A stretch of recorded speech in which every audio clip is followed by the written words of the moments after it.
নাম কি কইলাম?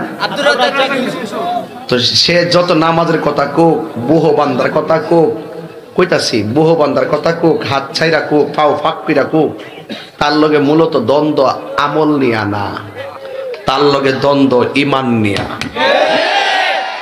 যেই ব্যক্তি নবীর শাফাত মানে না, সেই ব্যক্তি কখনো খাঁটি মুমিন হতে পারে না।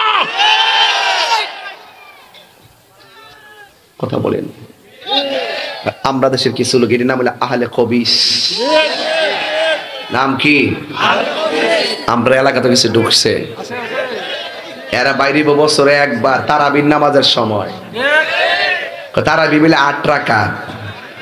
এই যেই মৌলবী নবীর ব্যাপার, নবীর শাফাত মানে না, এই ব্যক্তির মুখের দ্বারা যেই কথাগুলো বলে, এগুলো কি মিথ্যা হওয়ার জন্য যথেষ্ট নয়? কি মৌলবী? জোরে বলেন, কি মৌলবী?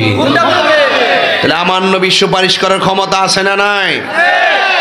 আবার তাদেরই আর একজন মৌলবী আছে, নাম হলো আকরামুজ্জামান। এদের 5 জনের মধ্যে একজন হলো আব্দুর রাজ্জাক বিন ইউসুফ,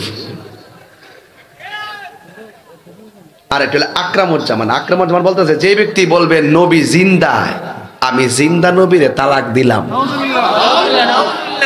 তো আপনারা বলেন, এরা যতই তারা বিলিয়া বুকের উপরে হাত বান্ধা লইয়া আমিন জুরুলিয়া ঠেলাঢিলি করুক, আসলে কি এরা মূলত কি ইসলাম প্রচার করতে আইছে, ঈমান প্রচার করতে আইছে, নাকি আমাদের শান্তির ঘরে অশান্তির আগুন লাগাইতে আইছে?